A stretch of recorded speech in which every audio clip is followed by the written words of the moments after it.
ओम गणेश हर हर महादेव हरिओम। कर्मकांड बाय आनंद पाठक में एक बार पुनः आप सभी का मैं स्वागत करता हूं और आज हम बात करने वाले हैं विशेष रूप से श्री हनुमान चालीसा के विषय में।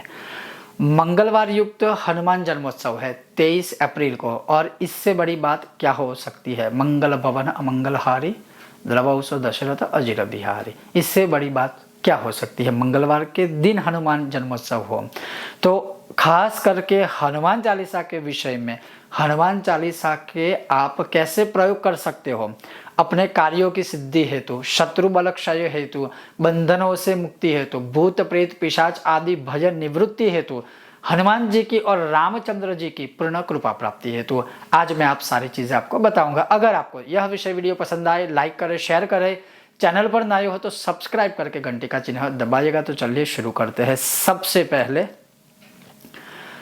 जो अंदर ही लिखित है, जो शत बार पाठ कर कोई छूटई बंदी महासुख होई, इस विषय में हम पहले भी बहुत बार बात कर चुके हैं, फिर भी पुनः कहूंगा कि केवल आपको हनुमान चालीसा के पाठ करने हैं केवल, तो 100 बार पाठ करके आप अनुष्ठान कर सकते हो हनुमान जी की पूर्ण कृपा प्राप्ति है। तो और यहाँ पर मैं बात कर रहा हूँ केवल पाठ की।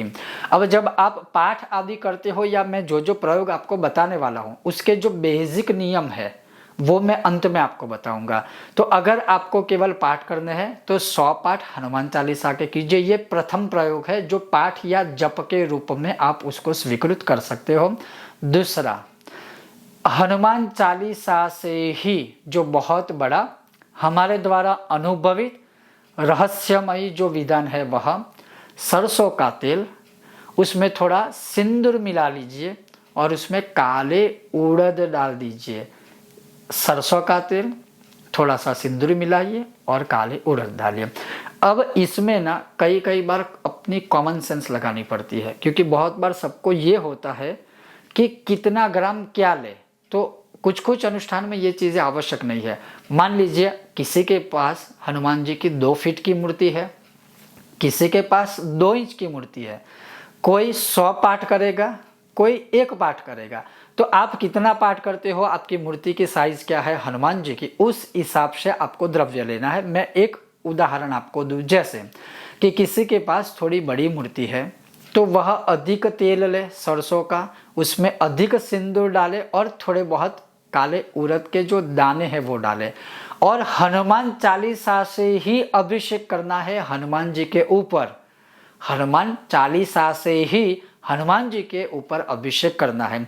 अगर मानिए किसी के पास हनुमान जी की मूर्ति नहीं है, केवल फोटो है, तो उस फोटो के सामने एक सुपारी रखे और सुपारी के ऊपर हनुमान जी का आवाहन आपने किया है, हनुमान जी उस सुपारी में आकर बैठे हैं, ऐसा भाव करके फिर उस सुपारी के ऊपर आप चाहे तो अभिषेक कर सकते हैं। या फिर आप किसी हनुमान जी के मंदिर में भी आप यह प्रयोग कर सकते हो या अपने लिए करवा सकते हो। तो जैसे मैंने कहा ना, पहला अनुष्ठान आप पाठ या जप के स्वरूप में जो 100 बार अर्थात 100 बार पाठ करके कर सकते हो।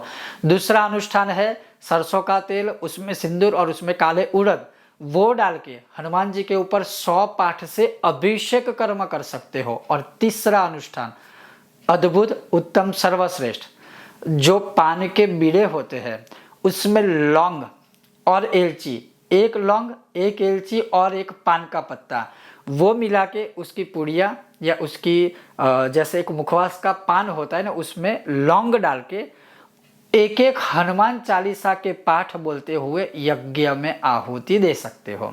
जैसे एक हनुमान चालीसा का पाठ आप किया, या फिर जैसे मैं आपको बताऊं कि आपने हाथ में पान का वह बीड़ा लिया जिसमें 1 लौंग 1 इलायची है, वो पान हाथ में पकड़ा, फिर आपको पूरा हनुमान चालीसा का पाठ करना है। पूरा हनुमान चालीसा का पाठ जब पूर्ण होता है तब स्वाहा के स्वरूप में उसी पान के बीड़े से यज्ञ में आहुति आपको देनी है। इस प्रकार से 100 हनुमान चालीसा के पाठ करते हुए 100 पान के बीड़े से आप यज्ञ भी कर सकते हो। ये 3 अनुष्ठान है, जप पाठ, अभिषेक कर्म और यज्ञ कर्म। अब 100 पाठ है, ये इजी अनुष्ठान नहीं है, सरल अनुष्ठान नहीं है। तो आप चाहो तो क्या कर सकते हो, 11 पाठ कीजिए, 11 पाठ से अभिषेक कीजिए और 11 पाठ से आप यज्ञ कीजिए। मैं कहता हूं ये भी अगर ना कर पाए, एक पाठ से अभिषेक कीजिए या एक पाठ कीजिए या एक पाठ से यज्ञ करें। अब जो सारी चीज़ें हुई है, जैसे आपने अभिषेक किया तो उसमें जो तेल वगैरह है, तो वह जब अभिषेक हो जाए ना, उसके पश्चात भगवान को बहुत ही सुंदर तरीके से जो चिकनाई वगैरह है मूर्ति के ऊपर सब निकाल दीजिए और फिर भगवान को स्वच्छ कीजिए, भगवान को टीका लगाइए, भगवान को अक्षत अर्पण कीजिए, भगवान के ऊपर माला आदि पहनाइए। अब जहाँ यज्ञ की बात है तो यज्ञ में तो वो चीज़ आएगी नहीं, तो यज्ञ में जो वह भस्म हुई है यज्ञ की, उसको छान कर आप अपने पास रखिए और आप चाहे तो अपने पूरे देह के ऊपर, शरीर के ऊपर जब भी चाहे वह लगा सकते हो। इस प्रकार से आप हनुमान चालीसा के प्रयोग कर सकते हो। यह अद्भुत है, हमारे द्वारा अनुभवित है, शक्तिशाली है, सर्व कार्यों को सिद्धि देने वाला है, हनुमान जी की पूर्ण कृपा देने वाला है। अब जो बेसिक नियम क्या है वो मैं आपको बता दूं। तो जब भी आप ये तीनों कर्म या तीन में से कोई एक भी कर्म करते हो तो हनुमान जी के आगे सरसों के तेल का दीपक या तिल के तेल का दीपक भी आप चाहो तो इस कार्य में प्रज्वलित कर सकते हो, तो वो अवश्य कीजिएगा। एटलीस्ट जब तक आप यह कर्म करते हो तब तक वह अखंड रूप से रहे, ऐसा प्रयोग कीजिएगा या ऐसा प्रयत्न कीजिएगा। उसके पश्चात संभव हो तो धूप बत्ती भी प्रज्वलित कीजिएगा। जब आप यह कर्म करते हो तो आपको अपने आसन के ऊपर ही बैठना है, आपको किसी और के आसन के ऊपर नहीं बैठना है। जब आप यह यज्ञ या इस प्रकार से पाठ या अनुष्ठान करते हो तो शुद्ध वस्त्र, ट्रेडिशनल वस्त्र है वही पहन के आपको भगवान के सामने बैठना है। अगर लड़कियां महिलाएं यह कर्म करती है तो उनको साड़ी है या मतलब जो भी ट्रेडिशनल आध्यात्मिक वस्त्र है वह पहन कर बैठना है। उसके अलावा उस दिन अर्थात 23 अप्रैल के दिन एटलीस्ट एक दिन के लिए आपको ब्रह्मचर्य का पालन करना है।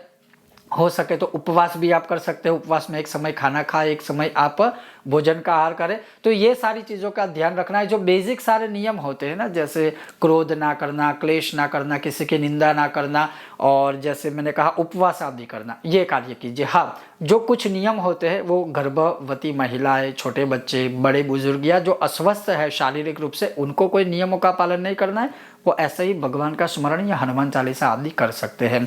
तो हनुमान चालीसा के ये जो टोटके या ये जो प्रयोग है और इस प्रकार से, और ये किसी भी समय कर सकते हो, ऐसा नहीं है कि सुबह दोपहर शाम, किसी भी समय कर सकते हो। दूसरा, जब आप स्वपाठ का अनुष्ठान करते हो तो अवश्य बीच में आप चाहे तो खड़े हो सकते हो वॉशरूम जाने के लिए या टॉयलेट जाने के लिए, लेकिन अगर आप टॉयलेट जाते हो तो आपको अगेन स्नान करके वापस बैठना है और जहाँ से आपकी गिनती रुक गई थी वहीं से फिर से आपको स्टार्ट करना है, फिर से सारे पाठ की शुरुआत नहीं करनी है। अगर आप वॉशरूम गए हैं तो आपको हाथ पैर मुंह आदि धोकर फिर भगवान के सामने बैठना है और अपना अनुष्ठान शुरू करना है।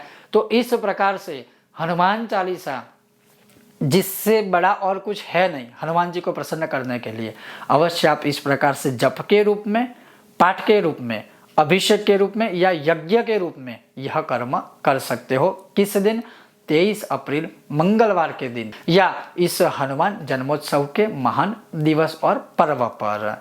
यह था आज का विषय और वीडियो। अगर आपको यह विषय वीडियो पसंद आया हो, लाइक करें, शेयर करें, चैनल पर नए हो सब्सक्राइब करके घंटे का चिन्ह दबाइएगा। बहुत जल्द मिलते हैं नए विषय और वीडियो के साथ, तब तक आप देखते रहिए कर्मकांड बाय आनंद पाठक मेरे साथ। ओम गणेश, हर हर महादेव, जय सिया राम, जय हनुमान।